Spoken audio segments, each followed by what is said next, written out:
The first thing I remember was the smell. Freedom doesn't smell like flowers or fresh rain or anything poetic people write about in songs. It smells like rust and asphalt, like the air outside a prison gate, thick, quiet, and unsure what to do with you after all these years. When they opened that gate, I didn't walk out. I floated. For 15 years, I had dreamed of that sound, the heavy metal creak, the buzz, the echo of finality, but when it came, it didn't sound like freedom. It sounded like a question. A guard I'd known for years, Miss Harris, God bless her, handed me a small brown box with my name scrawled on the side. Inside it, a Bible, a picture of my daughter, one earring from a pair I'd worn to court, and a folded letter I'd never been brave enough to open. She looked at me and said, "You sure you ready, baby?" And I told her the biggest lie of my life. I've been ready. The truth was, I wasn't ready for anything. The world that moved on without me, and I stepped into the sunlight. I was no longer the woman I used to be. 15 years had carved new lines into my face, bent my shoulders, and turned my voice into something slower, heavier. Cars looked different. People moved faster. Even the air felt new, like I'd been gone for a century. I remember standing at the bus stop, holding that box like it was my life, because it was. Everything I owned in this world fit inside something small enough to forget on a bench. When the bus came, I didn't know where to go. My release papers said residence, 1743 Magnolia Drive. That was once my home. The house where I'd cooked, prayed, and bled for a man who swore he loved me. I hadn't seen my husband since the trial. He came once, years ago, sat on the other side of that thick glass and cried. Said he'd do right by me. Said our little girl would grow up knowing her mama was a good woman, but promises age faster than people. And I knew by the quiet that followed, he'd found his peace somewhere else. Magnolia Drive, old neighborhood, hadn't changed as much as I thought. The same cracked sidewalks, the same children riding bicycles too close to the street, the same gossip floating from porch to porch like smoke. But when I turned the corner and saw my house, my knees nearly gave out. The paint was new, bright cream, not the old brick red I'd loved. There were flowers by the porch and wind chimes in the doorway. Someone had built a life there. I stood across the street for a long while watching. A man came out first, tall, broad, wearing the kind of confidence only comfort gives. My husband, Robert. My breath stopped. He looked older, sure, salt in his beard, a little rounder in the middle, but still the same man who once held me like I was made of prayer. Then I saw her. A little girl about 9, maybe 10, ran past him and jumped into the arms of a woman standing on the porch. The woman was young, pretty, and polished. The kind of woman who wears her smile like an accessory. And that's when I heard it, the sound that split something inside me clean in two. Mommy. That little girl's voice, my daughter's voice, calling another woman mommy. The weight of that word, you don't know how heavy a word can be until it's stolen from you. Mommy. That was mine. I'd earned it through sleepless nights, swollen feet, and the ache of birth, and yet, in one small moment, that word became a tombstone. Robert didn't see me. The woman didn't see me. Only the child turned her head for a second, those eyes, deep brown and familiar, landing right on me across the street. Our gazes met and I saw confusion flicker, then something colder, recognition. But she didn't run to me. She didn't speak my name. She turned away. That was the moment I realized, in the story he'd told her, I was already dead. The stranger's jury don't remember crossing the street. But I must have, because next thing I knew, I was standing on the porch, trembling, staring at the woman who had taken my place. Robert's eyes widened like he'd seen a ghost. "Mary Ann," he whispered. "That's my name, Mary Ann Booker." But the way he said it, you'd think it was a curse. The woman stepped forward, protective, like she thought I'd come to start a war. And maybe I had. "I just came to see my daughter," I said. My voice was calm, but the air around me was trembling. Robert looked at the little girl, at our girl, and then back at me. "Mary Ann, maybe this isn't the best time." That sentence broke something ancient inside me. 15 years of silence, of concrete walls and metal beds, of waiting and hoping and praying for this, and he said it's not the best time. I felt the world tilt. The woman reached for the girl, whispering something soft. The little girl obeyed, stepping behind her like she'd been trained. That's when I said, softly but sharp enough to cut through the moment, "You taught her to call you Mom?" The woman froze. Robert looked away. I smiled, that slow, dangerous kind of smile only grief can teach you. "Tell me, Robert, did you also tell her who I went to prison for?" The ghost of the truth silence that followed was louder than any scream. The woman's eyes darted between us. The girl peeked out, curiosity fighting fear, and Robert, the man I'd once loved more than my own breath, couldn't even look at me. I took one step closer, my hand trembling. "I went to prison for a man I thought would protect my name. For a man I thought would keep our daughter safe. For you." He swallowed hard. The woman's face drained of color. And then, the girl spoke. Her voice was small, but her words cut deep. "Daddy, who is she?" I looked right at him. "Tell her, Robert." He didn't. He could end single quotes so I told her myself. "I'm your mother, baby. The one who gave you your name. The one who loved you before you ever opened your eyes." The woman whispered, "Robert," but he silenced her with a look. I could see his fear. Not fear of me, fear of what would happen when the truth came out, because the truth had teeth. And I was done keeping it on a leash. The letter that night, I didn't sleep. I found a cheap room near the edge of town, the kind of place where nobody asks questions, and the walls smell like old smoke and forgotten prayers. I opened the brown box again. Inside it, the folded letter I'd carried all those years. I finally opened it. It was from Robert. Dated 14 years ago. "Marianne, I don't know if you'll ever forgive me. What happened that night, it wasn't your fault. But it can't come out. I can't protect you and the baby if it does. I promise, when the time is right, I'll make it right." Robert. He never did. And now, as I stared at the paper, I realized something. He hadn't just built a new life. He'd buried the old one, but he forgot to bury me deep enough. The decision when dawn came.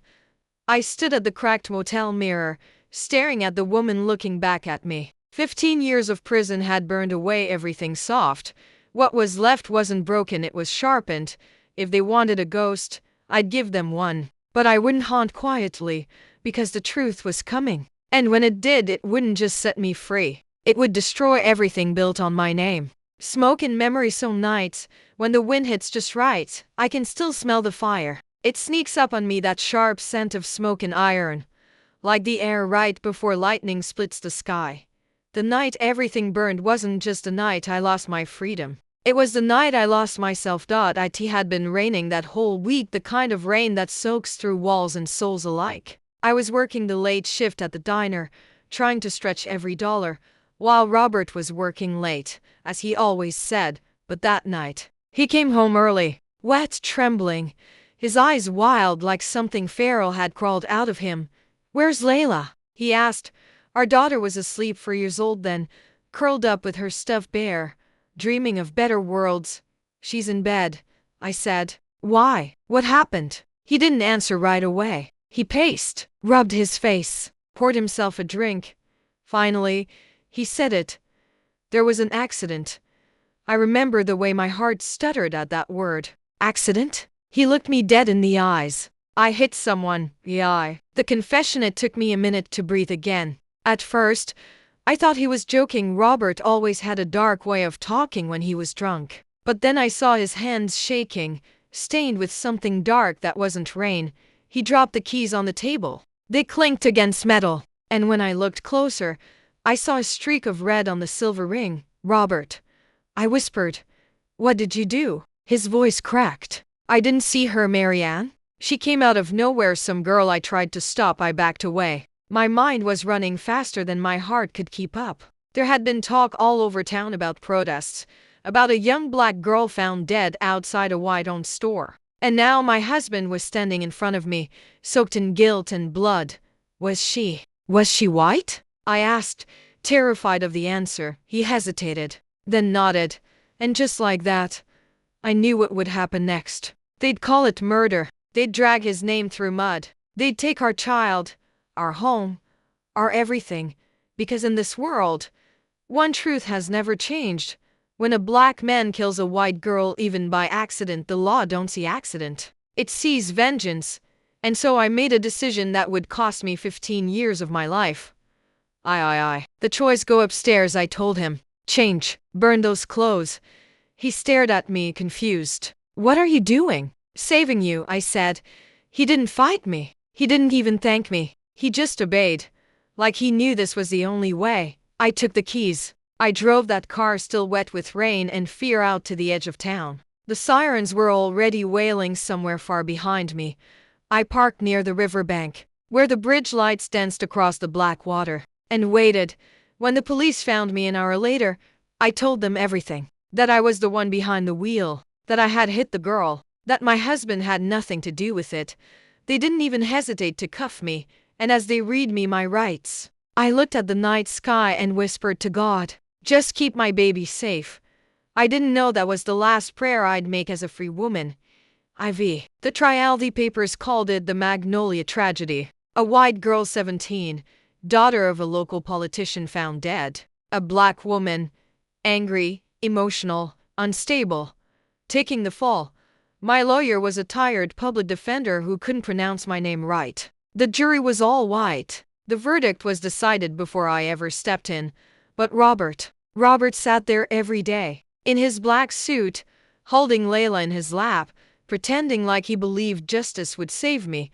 I remember the day the sentence came down. 15 years. No parole. I looked back at him, waiting for a sign, a tear, a word, something. But he didn't meet my eyes. He just held Layla tighter. And in that moment, I understood. I wasn't saving him. I was erasing myself for him. The fire. It was 3 years into my sentence when I heard about the fire. A letter came from a neighbor, written in shaky cursive. Marianne, honey, I don't know what really happened that night, but the Booker house burned down last week. Everyone says it was an accident, but some folks say your husband had insurance troubles, and a woman's been seen living there since. Take care of yourself, baby. Miss Lottie. A woman. That was the first time I knew another woman had stepped into my home. But even then, I didn't hate her. I just died a little more. Vi. Truths that rot in silence. Sires blur together inside a cell. Days melt into each other until you forget your own voice. But guilt, real or not, stays sharp. I wrote to Robert every month. He answered less and less. By the 5th year, his letters stopped. One day, another inmate, Denise, found me crying in the laundry room. She said, "Girl, you out here paying for a man's sins, and he probably sleeping fine at night." I wanted to argue, but I couldn't, because a part of me knew she was right. A visit. 7 years in, I finally got a visit. I thought it was him. It was N single quotes T.it was a girl, maybe 12 or 13, with skin like mine and eyes like his. Layla. I froze. My baby. Taller now, sharper, quieter. She sat across from me, clutching the phone like it was a lifeline. Mama, she whispered. My heart broke and rebuilt in the same second.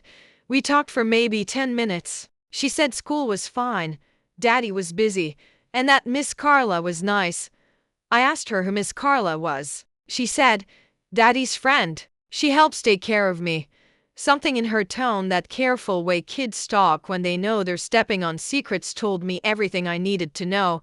Miss Carla wasn't a friend. She was a replacement. And my daughter was being taught that the woman who gave her life was just a story best forgotten.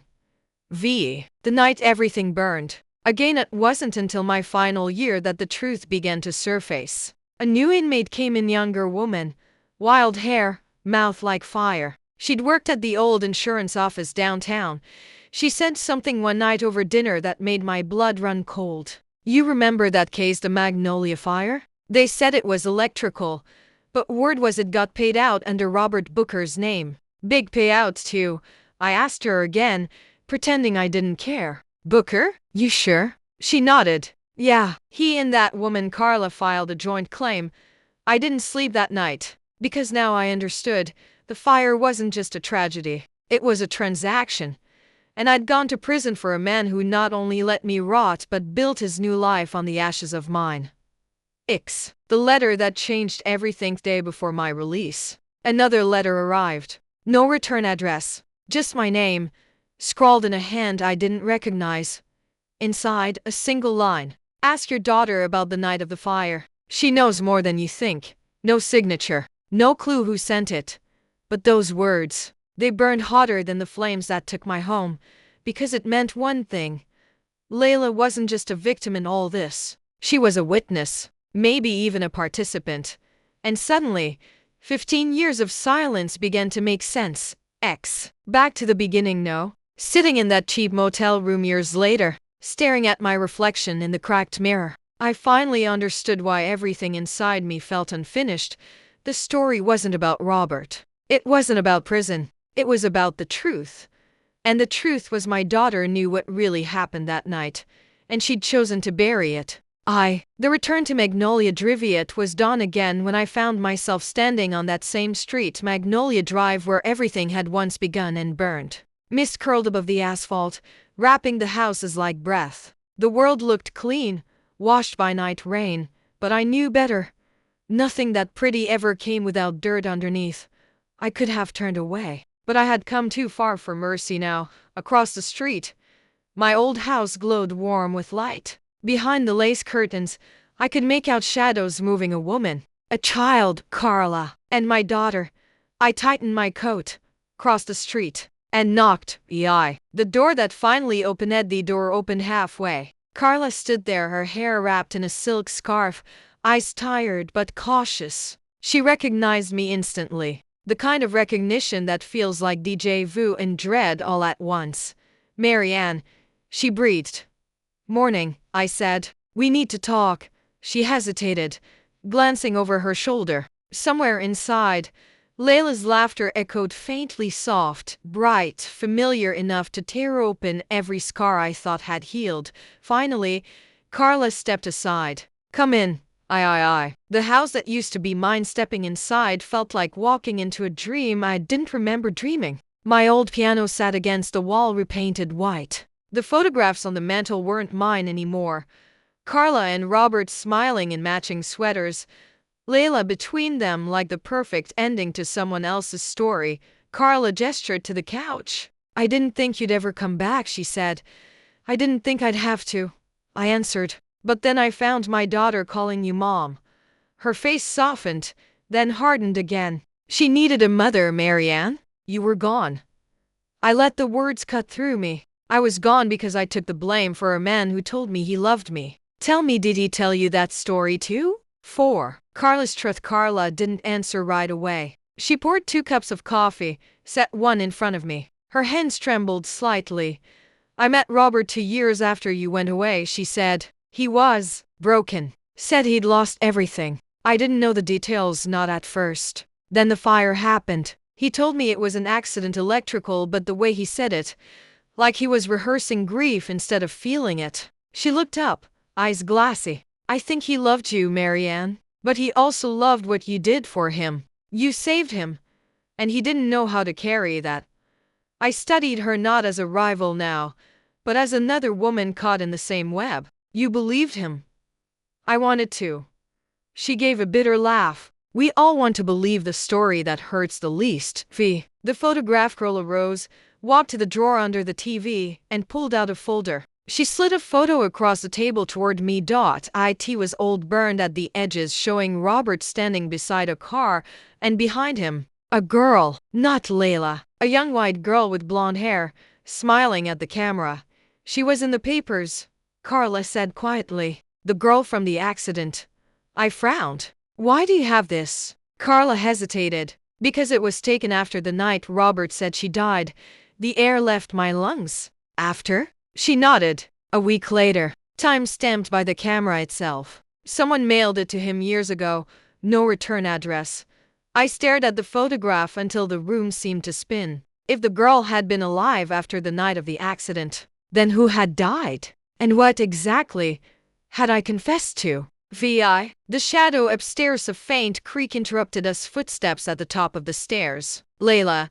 She stood there, grown and still so familiar it hurt, wearing the robe I'd once owned. Her eyes flicked from Carla to me, I heard voices, she said. Carla started to speak, but I raised a hand. It's all right. She should hear this. Layla descended slowly, every step a question. Mama? The word trembled on her tongue, unused for too many years. Yes, baby, I said, my voice cracking under the weight of it. She looked at Carla, then back at me. Why are you here? To tell you what really happened the night everything burned. The fire in her eyes. Layla's face went pale. She glanced at Carla, who wouldn't meet her eyes. My heart sank. There it was again, that secret shadow. The same one that had lived in every letter she never sent. You remember something, don't you? I asked. She didn't answer. Carla whispered.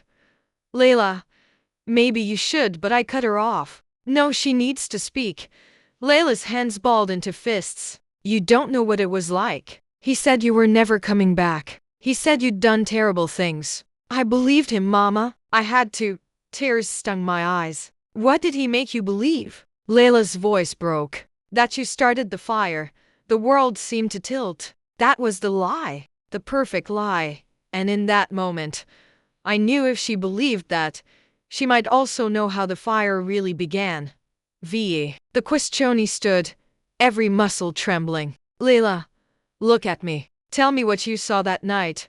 She shook her head violently, tears spilling. Please don't make me, baby.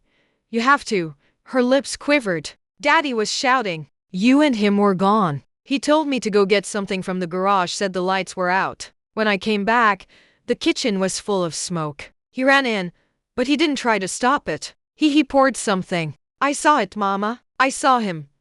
Carla gasped.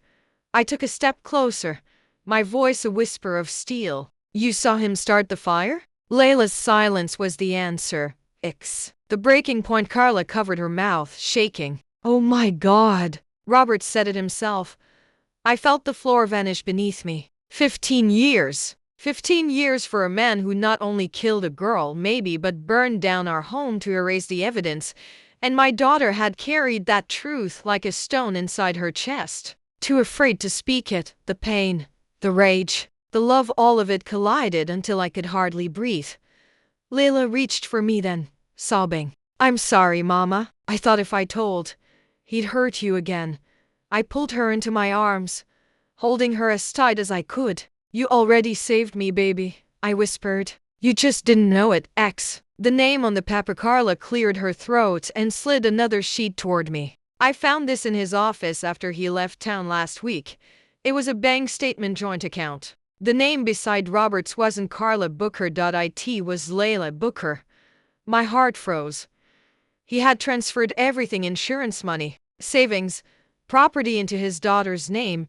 He hadn't just disappeared. He'd passed his sins on to her. I had imagined her 100 times before that day. The woman whose perfume lingered on my child's clothes, whose voice had replaced mine in bedtime stories, whose hands had brushed my daughter's hair while I was counting the cracks on a prison wall.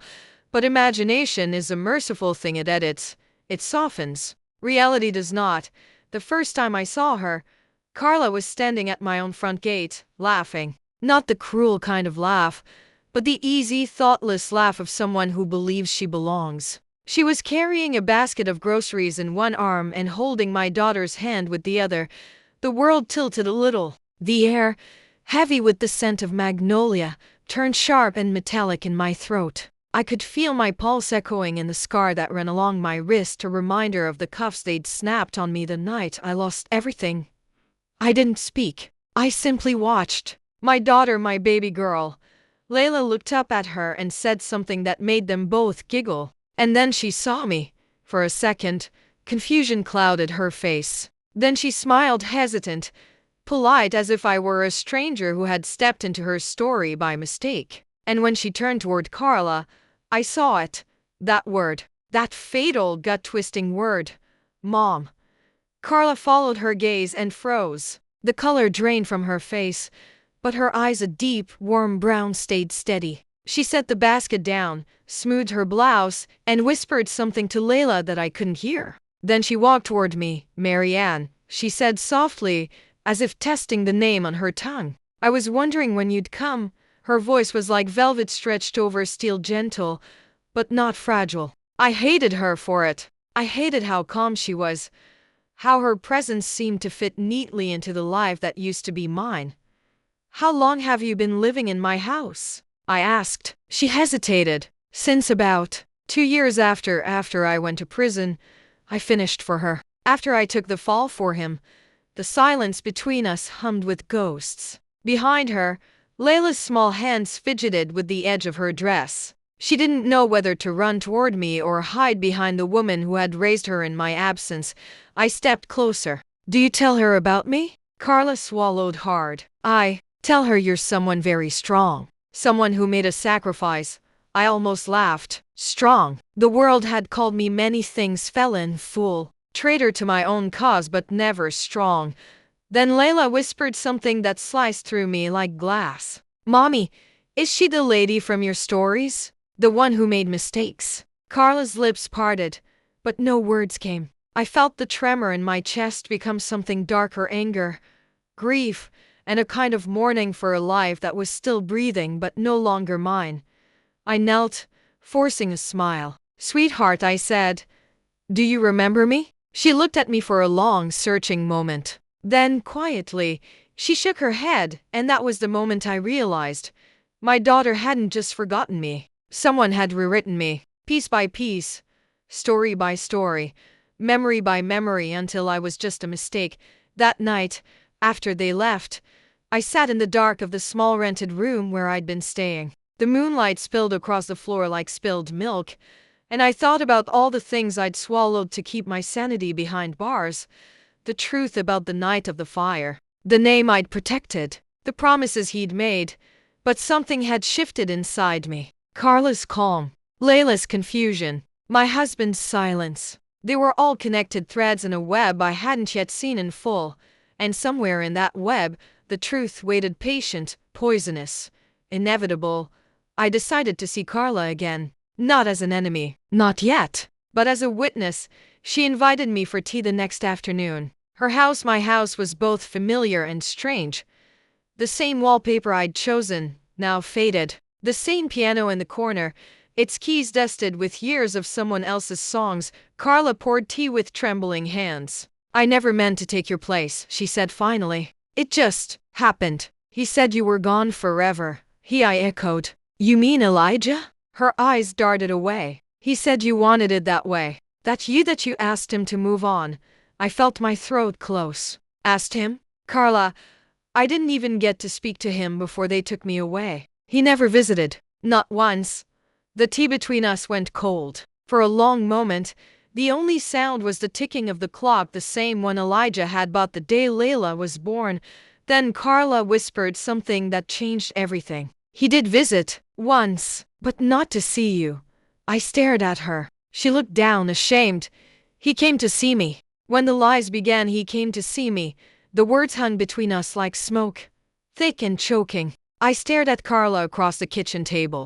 The woman who had sipped tea with my child and tucked her in at night was now confessing to a crime of a different kind, the theft of a life I had built from the ashes of my own blood. I could hear the echo of prison doors slamming in my head, the sound of metal closing on hope. And now, here, the sound was back, not from iron bars but from my own breaking heart. "When?" I asked. Carla's fingers trembled around her cup. "A few months after the trial," she said. "He came asking for forgiveness for everything that happened. He said you'd told him to move on, that you didn't want him visiting." Her voice faltered. "He said you blamed yourself." "I did blame myself," I whispered. "But not for his lies." Carla's eyes filled. "He said you were protecting him, that you took the blame so Layla wouldn't grow up without a father. And you believed that?" I asked. "I wanted to."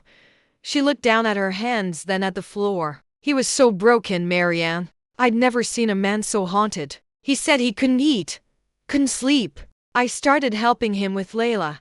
Just little things: meals, laundry, picking her up from church. Then one night, he stayed after dinner. I closed my eyes. The image of Elijah sitting at that same table flashed before me, his smile, his gentle voice telling stories of redemption and faith. And I realized in that instant that every word he'd ever spoken about God's forgiveness had been rehearsal. "How long?" I asked quietly. Carla swallowed. A few months. Then he said he wanted to make it right for Layla. For all of us, all of us. I repeated, tasting bitterness like rust. You mean he wanted two families and one conscience? She didn't deny it. Tears welled in her eyes. I swear, Marianne, I didn't mean to hurt you. He made me believe you were gone forever, that the prison had changed you, that you'd never want this life back. I laughed, hollow and low. Prison does change you, but not the way he wanted it to. That night I walked back to my rented room through streets that smelled of rain and old secrets. Every shadow looked like the ghost of who I used to be. I passed the church where Elijah used to preach, the one with the peeling wide doors and the cross that leaned a little, like it was tired of pretending to be perfect. Through the window, I saw him, still there, still charming. He was speaking to a small group of people, his voice soft and convincing, the voice that once made me believe in everything. For a moment I stood outside and listened. He spoke of forgiveness. He spoke of second chances. He spoke of light after darkness. And I thought, how many lights had he snuffed out to make his own shine brighter? Later that night, I dreamed of fire again, the fire that had started everything. I saw the smoke curling up the stairwell, the screams, the flash of red against the black sky. In the dream I was back there, standing in front of the police, my hands covered in soot, saying the words that would chain me for years. It was me. But in the dream, someone was standing behind me, a silhouette, a woman's shape. And for the first time, I realized that maybe it wasn't Elijah who had started that fire. I woke up with my heart hammering. The memory was too sharp, too real, and in it, I saw something I had never seen before. The glint of a necklace in the firelight. One I remembered giving to Carla, years before the world burned. The next day I returned to the house. This time, Layla was outside, playing in the garden. She ran to me, a little slower than before, but she smiled. "Hi," she said softly. "Mom says you like flowers." "I do," I answered. "Your mom, Carla, she's kind to say that." She nodded. "She says you're brave, brave." The word burned in my chest. "Can I ask you something, sweetheart?" She looked up. "Okay. Do you remember the night of the fire?" Her face changed, not fear, but confusion. "There was smoke," she said slowly. "And Mommy, Carla told me to hide under the bed." My stomach twisted. "Carla told you?" "Yes. She said she saw fire through the window and ran inside to save me. Daddy said she was a hero." The world tilted again. Carla had been there that night, but no one ever said she was. And if she was there, then everything I thought I knew was about to unravel. That evening I confronted her again. "You were at the house that night," I said. "Layla remembers." Carla's eyes widened. She tried to speak, then stopped. "You don't understand, I wasn't supposed to be there. Elijah called me. He said he needed help." He sounded desperate. "What kind of help?" She hesitated. "He said you were in trouble. That you were going to do something foolish, turn yourself in for something he'd done. He begged me to talk you out of it." "Then why didn't you?" I demanded. "Because when I got there, the fire had already started." Her voice broke. "I saw you through the smoke, trying to drag something out of the basement, a box, I think. Elijah came right after me. He pushed me back and told me to leave. But I didn't. I stepped closer." "You stayed." She nodded. "I pulled Layla out through the window. Elijah told me to take her to run. He said if anyone asked, I was never there. And you listened." She started crying. "I thought I was saving her. I didn't know he'd let you take the blame. He told me you'd confessed before the police even came." My hands trembled. The floor beneath us seemed to shift with every word she spoke. I remembered that night differently. I remembered Elijah's voice telling me to stay quiet, to trust him, to protect the family. But what family was he protecting? Mine, or the one he'd already started building with her? When I left that night, the rain had turned the streets into mirrors. I saw my reflection in every puddle, a woman I barely recognized. And behind that reflection, I saw the flicker of a plan. If Elijah could preach redemption to the world while burying the truth beneath his pulpit, then maybe it was time someone showed him what real judgment looked like, not from a court, not from God, but from me. The mirror and the cross. That night I didn't sleep.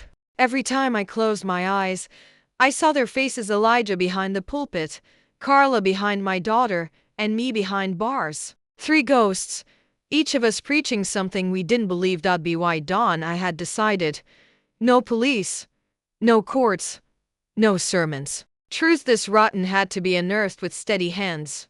1. The list he began with a notebook. A prison habit: 1 column for facts, 1 for questions. Fact 1. Elijah had visited Carla, not me. Fact 2. Carla was at the fire. Fact 3. The fire started in the basement. Question 1. What was in that box I'd been dragging when the flames rose? The answer to that question could set everything alight again. The box had been Elijah's, his donation records, he said. But I remembered the weight of it. Metal, not paper. I remembered the sound it made when it hit the floor, a clatter. Like chains. I needed to see what had survived. 2. The basement. 2 nights later, I slipped into my old house. Carla and Layla were gone, choir retreat. Elijah was alone. His car sat in the driveway, still warm. The key I'd hidden behind the loose brick 10 years ago still fit inside. The house breathed differently at night, slower, heavier. I moved by memory, each step a ghost of my former self. Downstairs, the basement door groaned open. The smell of smoke still lingered, faint but faithful. I shone my flashlight across the concrete and saw the mark where the fire had eaten through the floorboards. And there, half buried in ash, was the corner of a rusted metal box. My hands shook as I pulled it free. The lid resisted, then gave way with a screech that sliced through the silence. Inside were photographs, black and white prints of protests. Faces I recognized from Elijah's past, and envelopes stuffed with cash. On top lay a small silver cross, warped by heat, its back engraved with initials. C.R. Carla Reeves. The cross from my dream. The one I'd seen glinting in the firelight. 3. The visitor looking for something. Marianne? Elijah's voice slithered out of the dark. He was standing at the foot of the stairs, a silhouette framed by the weak bulb overhead. I could ask you the same, I said, snapping the box shut. He smiled, that same sermon smile that had once made congregations weep. Still chasing ghosts after all these years? Ghosts don't hide cash, I said. Or crosses. He stepped closer. You shouldn't be here. Neither should you, I whispered. At least not in God's house on Sunday. His eyes hardened. You don't know what you're talking about. Oh. I think I do. You were running money through the church using the protests as cover. That box held your secrets, didn't it? And when it caught fire, you let me burn for it. His jaw tightened. That's enough. Tell me, Elijah, I said softly, was the money worth your soul? Or was it her idea? He flinched just slightly, and that was my answer. 4. The mirror placed a cross on the table between us. It gleamed like a blade. Carla's, I said. She was there. You lied to both of us. He said nothing. His silence was confession enough. Then, slowly, I took out a small tape recorder from my coat pocket. Another prison habit. Always record the truth before someone else rewrites it. Say it, I told him. For once in your life, tell the truth. He stared at me through the dim light. The preacher and the convict, standing where the fire had started. Finally, he whispered. It wasn't supposed to happen. Carla was trying to stop me. I had the gasoline for the generator it spilled. She struck a match to see. I told her to drop it, but the rest dissolved into silence. But the recorder caught enough. 5. The crossroads. When he finished, I left him there sweating, shaking, smaller than I'd ever seen him. Outside, the night air felt like absolution. I went straight to Carla's. She opened the door in her robe, eyes wide. He told me everything, I said. She sank onto the porch step. I didn't mean to, I know. But she did.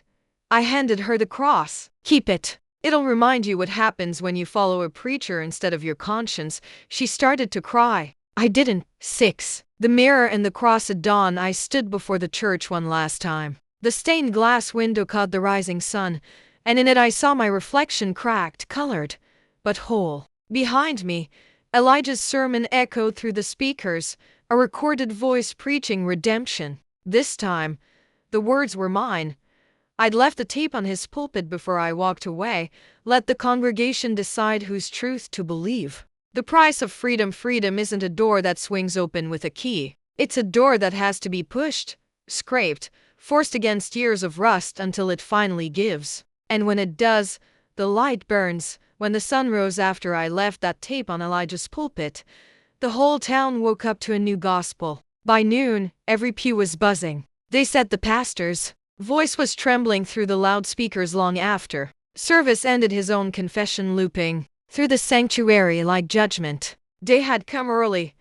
I didn't go to church that morning. I sat on the front steps of my rented room, sipping coffee that had gone cold, listening to the bells ring like distant laughter. My name was already back in their mouths. Mary Ann the martyr. Mary Ann the liar. Mary Ann the woman who took down a man of God. In a town like ours, truth doesn't travel alone. It drags opinion behind it like a hungry dog. By the second day, Elijah's empire began to rot. His board called an emergency meeting. Sponsors withdrew. Parishioners whispered outside the grocery store. Carla stopped answering his calls. Layla stayed with me for a weekend that stretched into a week. She didn't speak much at first. Children don't know how to ask, "Who are you to me now?" They just watch, waiting to see which version of the adults survives. I tried to give her ordinary things: pancakes, music, sunlight. But she would catch me staring at the scars on my wrists, and the air between us would go quiet again. One evening she asked, "Did you hurt Daddy?" I told her the truth. "No, baby. I just stopped helping him lie." She nodded like she understood more than she should have, then went back to drawing circles on the window fog with her finger. By the end of that week, I was summoned. Not by the law, by the women of the congregation. They met me in the fellowship hall, same room where we'd once folded choir robes and baked pies for charity. Now it smelled of dust and perfume and judgment. "Mary Ann," Sister Ruth began, "we listened to the recording, but folks are saying it was altered. You could have made it sound like him." I looked around at their faces, women who'd once brought casseroles when my world burned, now clutching their handbags like shields. "I don't need to alter his voice," I said. "He altered his own soul." Sister Ruth frowned. "Even so, he's done a lot for this community." I almost laughed. "And I spent 7 years paying for what he did to it." The room shifted, some eyes softening, others hardening. That's how truth works. It splits a crowd before it saves one. That night I found Elijah on the church steps. He looked smaller, his suit hanging loose, his Bible clutched like evidence he no longer believed in. "They took everything," he said when he saw me. "No," I said quietly. "They took the mask. Everything else was never yours." He looked up, desperate. "Mary Ann, help me fix this. You know how these people see us: a black man accused, a black woman bitter. They'll crucify me." I stepped closer until the streetlight carved our shadows into one shape. "You already crucified yourself. The difference is, I won't clean the nails this time." I left him there, under the cross carved into the brick, a preacher without a pulpit, a man without a story. But freedom has a price. The more Elijah fell, the more the town remembered how much they depended on his sermons to hide their own sins. And they began turning that gaze toward me. What kind of woman keeps proof for revenge? What kind of mother comes back from prison with fire still in her eyes? By the end of the month, anonymous letters slid under my door. One read, "You should have stayed gone." Another, "You're not fit to raise that child." I kept them in the same notebook as my facts. Every line of hate was still proof that I existed, that my silence no longer served them. One afternoon, Layla came home from school in tears. "They said you're a witch," she sobbed. "They said you burned the church." I knelt down, took her face in my hands, and said, "No, baby. I just lit the truth." Her tears stopped, and in that stillness I felt something shift, the first seed of strength taking root in her chest. That night, as she slept, I reopened the box from the basement. Among the burned photographs, one had escaped the flames, a man I didn't recognize shaking Elijah's hand beside a banner that read "Redeem Ministries Fund." The man was white, wearing a mayor's pin. And suddenly I understood. Elijah's sin wasn't just greed. It was partnership, the kind that protects corruption with skin color and scripture. The price of my freedom wasn't just personal anymore. It was political, and I knew what I had to do next. Beneath the cross, he didn't sleep that night. The photo of Elijah shaking the mayor's hand glared at me from the table, two men smiling, one holding a check, both pretending it was charity. The banner behind them read, Redeem Ministries Fund for Rehabilitation and Renewal. Rehabilitation, that's what they called the halfway house where women like me were sent to scrub kitchens and pray away our shame. Renewal, that's what they called the contracts Elijah won for community outreach, funded by the very city that built walls to keep us poor. I thought I was fighting one man. Turns out, I was walking into a war dressed as a confession. The next morning, I went to the county records office, that pale building where secrets sleep under fluorescent light. The clerk barely looked at me. But public files are holy if you know how to ask for them. I requested every document under Redeem Ministries Fund. The printer whined and spat out pages, grant approvals, invoices, property deeds. I highlighted one name over and over again. Councilman Vernon Hale, a man who'd stood beside Elijah at every ribbon cutting, every prayer breakfast. Every dollar meant for women in recovery had been split, half to Elijah's church, half to a consulting firm registered under Hale's wife. And the signatures matched Elijah's handwriting. For a moment, I just stared at the ink. That was the system. Faith laundering money, grace funding corruption. That evening, I called Carla. She didn't pick up the first time or the second, but on the third ring, her voice came low, shaky. Marianne, they came to my house. The board. They asked if I'd seen you. Did you tell them? I told them I don't get involved in ghosts. Good, I said. Then keep pretending I'm dead. Are you? She whispered. Not yet, I replied, and hung up. I knew what came next, exposure. But not the kind that lands on the front page. The kind that's quiet, deliberate, orchestrated.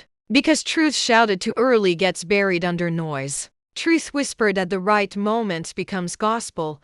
I needed allies, not believers, but witnesses. So I found the women who'd been silenced. First was Cheryl, the accountant who vanished after questioning church finances. Then Joy, who'd been Elijah's secretary before moving away without a goodbye. Both had stories, fragments, scars that fit the same pattern. We met in an old laundromat after hours, the machines still humming like they remembered our sins. I laid out the papers, the photos, the proof. Cheryl laughed bitterly. You know they'll call you crazy again. They already did, I said. That's how I know I'm close.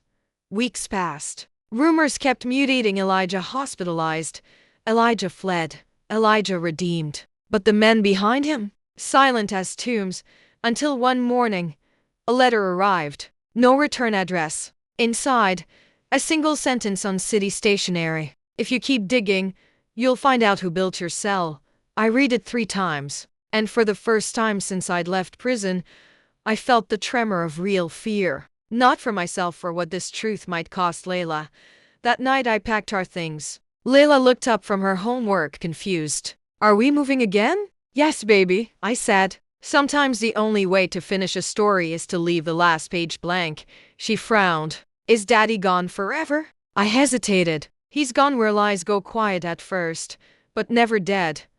We left town before sunrise. The rearview mirror caught the steeple shrinking behind us, that cross gleaming like a wound that refused to close. But as the highway stretched, something inside me steadied. For the first time, I wasn't running from him. I was walking toward the system that made him possible.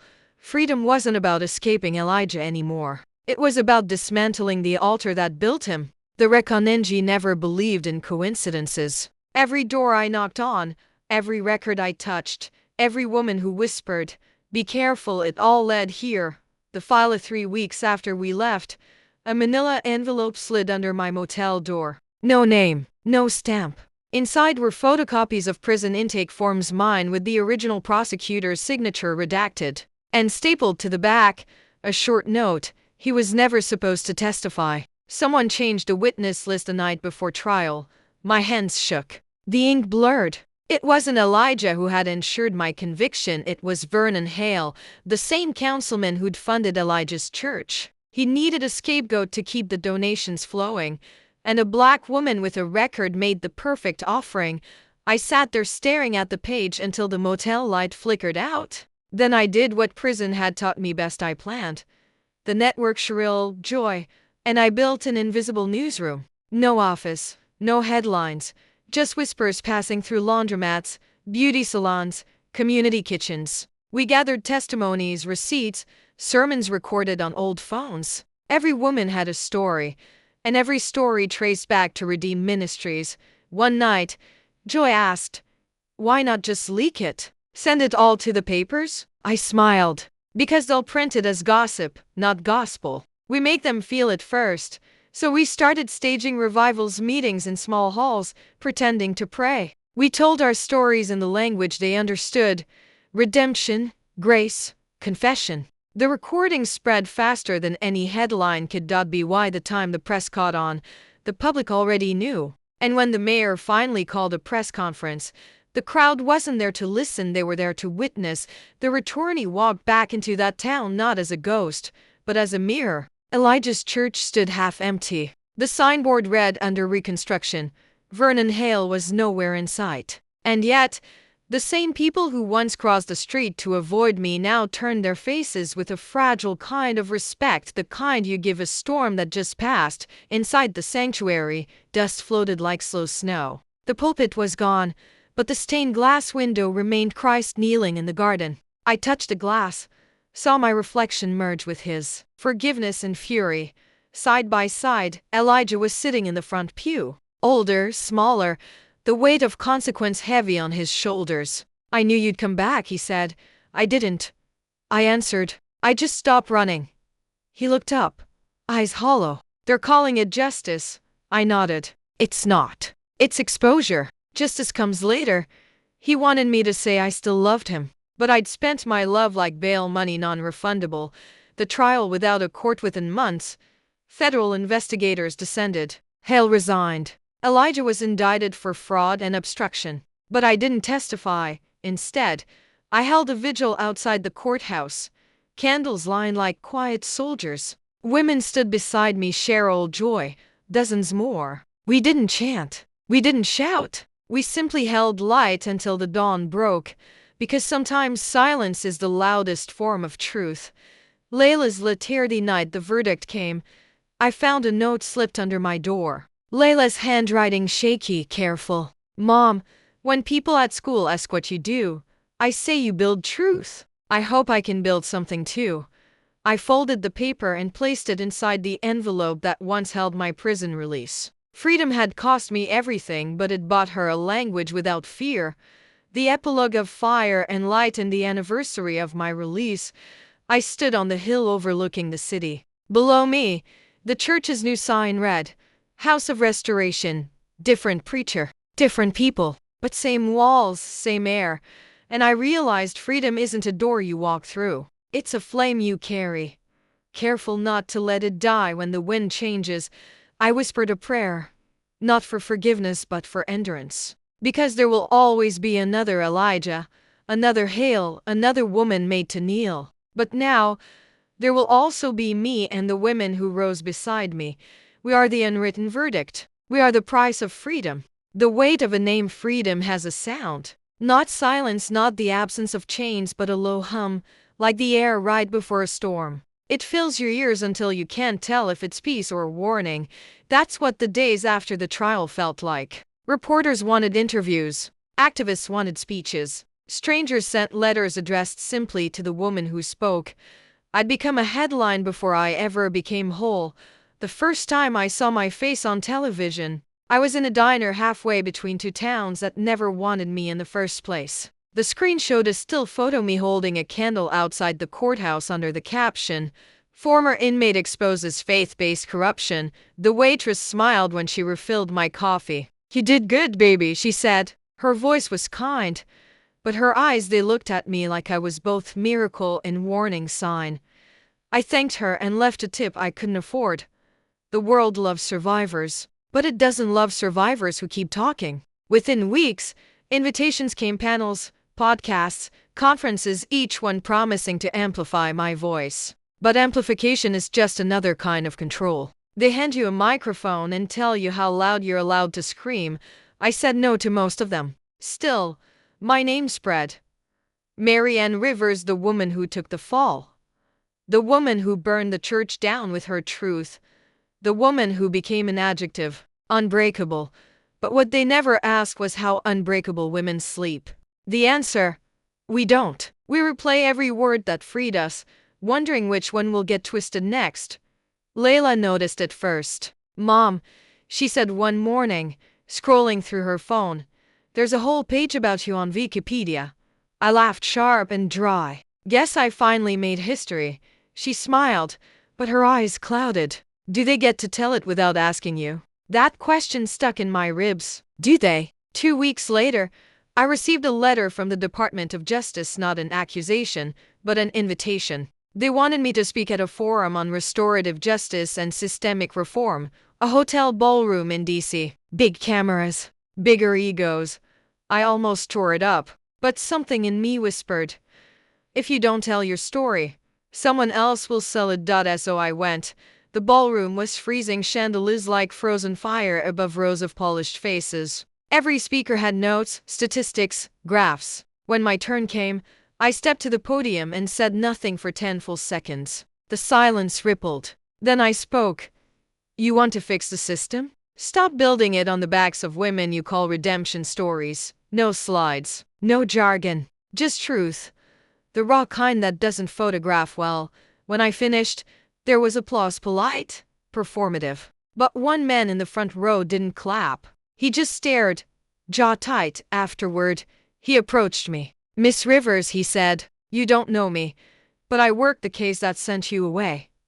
I froze. He handed me his card. "Agent Thomas Brewer, Federal Bureau of Investigation." He lowered his voice. "There's something you should see." "Not here." And just like that, the hum of freedom changed pitch again. Lower, darker, a storm returning. That night, in my hotel room, I sat by the window watching the city pulse, lights flickering like the heartbeat of a machine that never sleeps. Layla called before bed. "You okay, Mom?" "I'm good, baby." "Just thinking." "About what?" "About how names can save you, or swallow you whole." The next morning, I met Agent Brewer in a coffee shop 3 blocks from the Capitol. He slid a small file across the table. Inside were old photographs, the prison yard, the warden's office, the evidence box from my trial. But taped to the last page was something new. A typed memo, dated 3 months before my release. "Ray, Special Interest Case Rivers, Marianne. Maintain incarceration. Possible connection to Redeem Fund donors." Political sensitivity. My chest tightened. Someone hadn't just ignored my innocence, they'd preserved my imprisonment for political protection. I looked up. "Why are you showing me this?" "Because," he said, "someone above my pay grade wanted you buried for good. And I think they're still active." He left.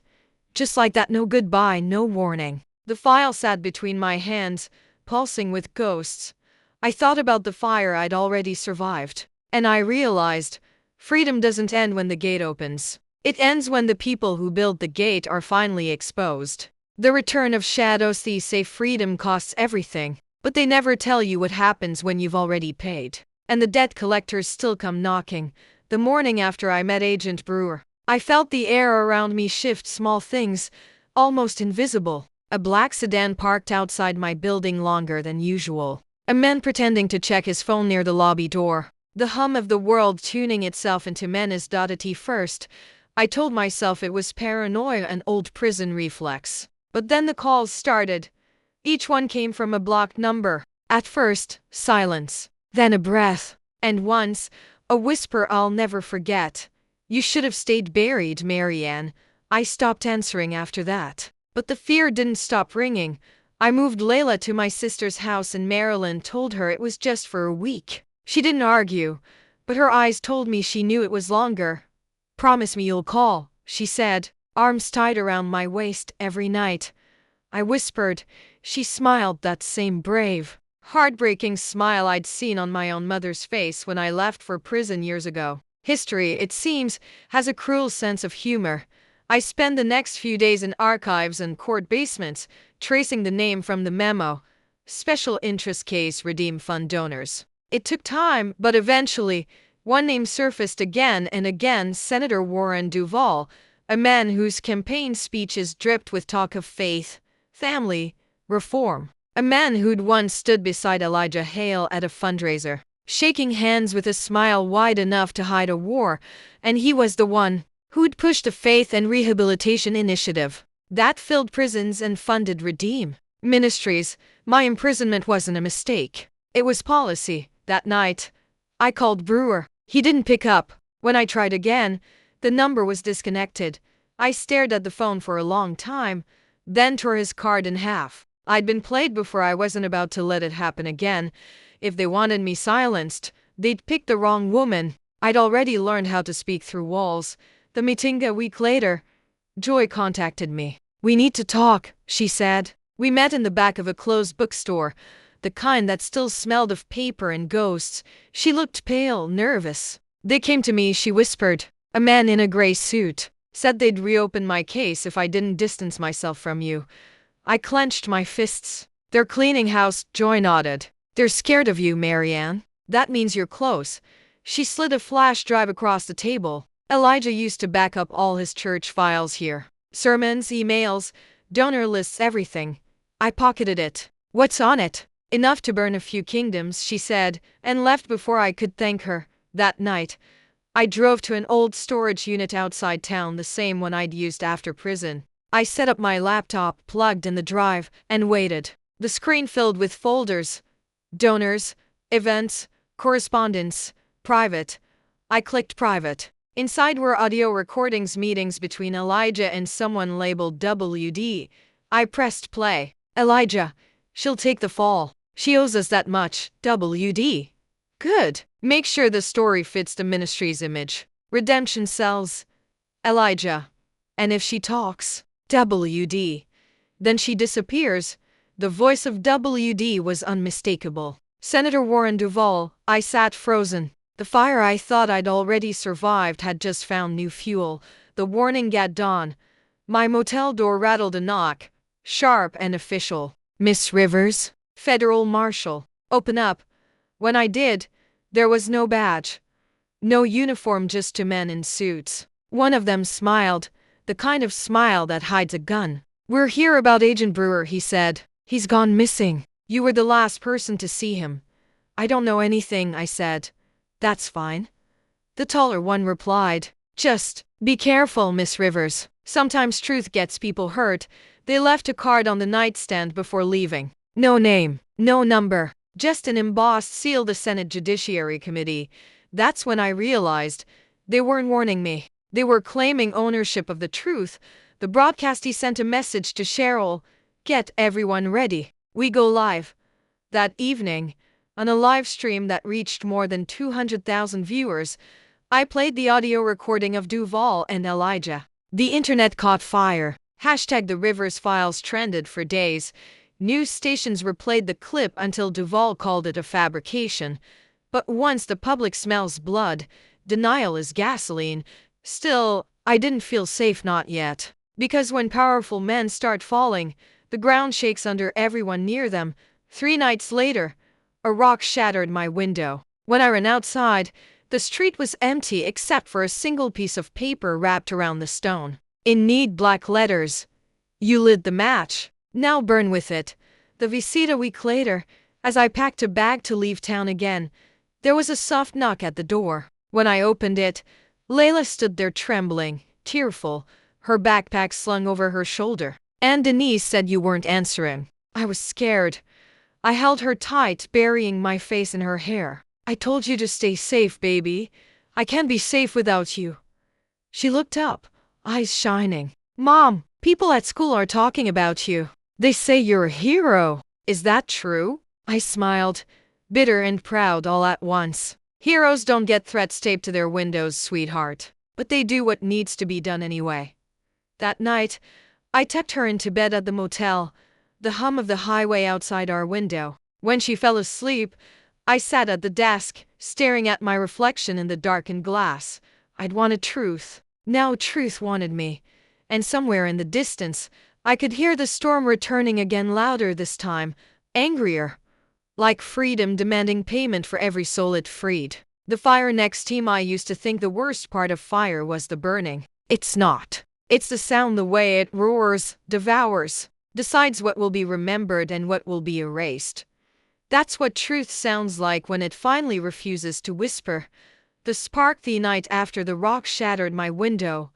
I made a choice. No more hiding. No more warnings. If they wanted me to burn, I'd make sure the whole city saw the flames. I called Cheryl and Joy. We're going public everything. Not just the audio. Every document, every photo, every email. Cheryl hesitated. They'll come after you, Marianne. They already have, I said. It's time to stop surviving and start testifying. The broadcast party, we rented a small church hall. Ironic. Maybe. But perfect. The same kind of space where Elijah once preached redemption. Now it would host reckoning.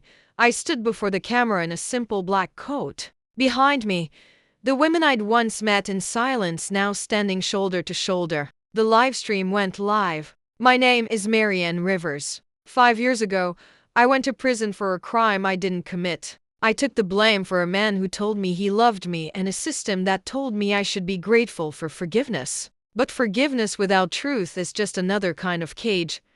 I paused, heart steady. Tonight, you'll hear what they never wanted you to. Not just my story, our story. The emails, the contracts, the voices of men who turned faith into a factory and women into currency. Then I pressed play. The recordings filled the hall. Elijah's voice, Senator Duvall's orders, the sound of complicity breaking apart. As we streamed, comments flooded in. Some praised, some threatened, but none were silent. By midnight, major news outlets picked up the story. By morning, Duvall's office was under investigation. By noon, the church that once condemned me was boarded shut. The blowback, but victory has teeth. The day after the broadcast, my email crashed. Thousands of messages, half gratitude, half hate. Strangers offered money, lawyers, platforms. Others sent threats. I ignored them all, because there was one message I couldn't ignore. A subpoena. The United States Senate Committee requests your presence for questioning regarding leaked government documents. They called it a hearing. I called it an ambush. The hearings chamber was cold marble floors, wooden desks, faces carved from politics. Senator Duvall was absent, under review, but his allies were there. Polished smiles, sharpened questions. They asked how I'd obtained the evidence. I told them the truth. They asked if I'd worked with whistleblowers. I said, only those brave enough to still have a conscience. They asked if I understood the gravity of releasing classified material. I said, I understood the gravity of losing 5 years for your lies. I think we're even. The audience gasped. One senator leaned forward. Miss Rivers, are you threatening this committee? I smiled. No, Senator. I'm reminding you that justice doesn't need permission. The fear. 2 days later, someone torched my car. It burned in the parking lot of my apartment, a bright, screaming warning. The police called it vandalism. I called it confirmation, but fear didn't return. I'd lived through worse than flames. That night, I stood by the ashes, phone in hand, live streaming again. The camera caught my face lit by the fire's glow. You can burn what I own, but not what I've built. I was forged in fire before you ever found your matches. It went viral within hours. People began to march again, not for me, but for the women behind me, beside me, beyond me.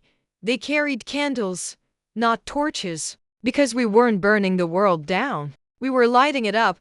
Layla's moment. Weeks later, after the chaos calmed, I came home to find Layla at the kitchen table. Her school project lay open, a poster board with the title, The Fire Next Time by Layla Rivers. She'd drawn me at the center, one hand holding a candle, the other reaching for hers. Around us, flames shaped like faces, women, mothers, daughters rising together. She looked up shyly. Is it okay? I knelt beside her. It's perfect, baby. It's everything I wanted you to understand. She smiled. I think the fire didn't burn you, Mom. I think it made you light. I hugged her, tears hot against her hair. Maybe that's what freedom was, not a victory, not a verdict. A hand, passing the flame forward. Epilogue. The morning after, months later, when Duvall was convicted and Elijah finally sentenced, a reporter asked me on live TV, what will you do now that justice has been served? I laughed softly. almost kindly. Justice isn't a meal you serve once. It's the fire you keep alive so no one else starves. Then I walked away. The camera's still rolling because there's always another truth waiting to be uncovered. Another woman learning to speak. Another match waiting to be struck. I looked back one last time and thought this time, the fire isn't destruction. It's resurrection. The quiet years the fire faded slowly, like a song that lingered long after the last note. The city that once whispered about me now spoke my name like a landmark, half scandal, half prayer. I moved to a small house outside Atlanta near the woods, where dawn sounded like forgiveness. There, I built a new rhythm. Coffee at sunrise, writing at noon, silence at dusk. Peace, I learned, was not the absence of noise. It was the courage to sit inside it. Layla grew taller, quieter, wiser. Sometimes I'd catch her watching me from the doorway as if she was memorizing how a woman heals. "Do you miss the old days?" she asked once. I smiled. I missed a woman who believed silence was safety. "But I don't want her back." She nodded. The way children do when they understand more than they should. I had been invited to speak at universities, panels, even the uni. Once they called me the Phoenix of Atlanta. It sounded glamorous, but the truth was simpler. I had burned, and somehow, I hadn't died. Still, some nights, I'd dream of prison. The smell of bleach, the metal hum of the doors, and Elijah's voice, smooth and poisonous, whispering, "Trust me." I'd wake up gasping, gripping my sheets. Healing, it turns out, isn't a finish line. It's a long, winding road where you keep tripping over your past. The return of the past that began with a letter and no return address. Just my name, written in handwriting I hadn't seen in years. I hesitated before opening it, my fingers trembling the way they did when I held evidence back then. Inside were 4 words. "He wants to see you." I didn't need to ask who he was. Elijah Rivers. Now a man serving 30 years for fraud, embezzlement, and coercion. The news said he'd found God again. The same God he'd once used as a weapon. At first, I threw the letter away. But that night, I couldn't sleep. Not out of curiosity but closure. You can't bury a ghost until you face it. So I went. The prison Visif looked smaller, not just in body and spirit. His arrogance had wilted like old paint. He smiled when he saw me. "Marianne," he said softly, "you look free." I sat down, folding my hands. "I am." He nodded. "I asked you here to apologize." I waited. I was weak. I thought I could save my career, my image. But I destroyed everything. "I don't expect forgiveness." But I stopped him with a gesture. "Elijah, forgiveness isn't a gift I give you. It's a freedom I give myself. And I already took it." His lips trembled. "Then why are you here?" "To see what guilt looks like when it finally runs out of excuses."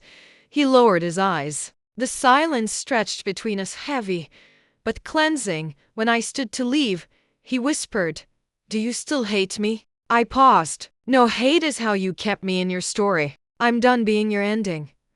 I walked away, feeling lighter than I had in decades. Outside, the air was cold, but I could finally breathe. The legacies passed. Layla graduated from college with honors in law and social justice. When she took the stage to speak, I sat in the front row, my hands shaking. She began, "This degree is not just mine. It belongs to every woman who was ever told her voice was too loud, her truth too heavy. My mother taught me that silence may protect you, but it never saves you." The crowd rose to its feet. And for the first time, I wept without pain. Later that night, she handed me a small box. Inside was a chain, gold, simple, elegant. The pendant was a flame. "I designed it," she said, "to remind you that you started the fire and that I'll keep it burning." I kissed her forehead. "Then I can finally rest." Epilogue: the Firakeeperi spend my mornings now writing letters to women in prison. Some I know, most I don't. I tell them what no one told me.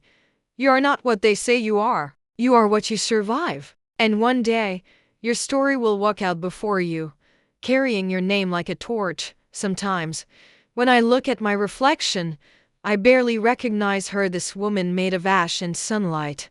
But then I smile. Because she looks like freedom, and freedom, I've learned, isn't loud. It's steady. It's the sound of a heart still beating after everything tried to silence it. Final words: if anyone ever asks how it ended, tell them it didn't. Tell them the story became the wind. Tell them the fire found another home, because in the end, I was never the woman who burned. I was the one who kept the fire alive.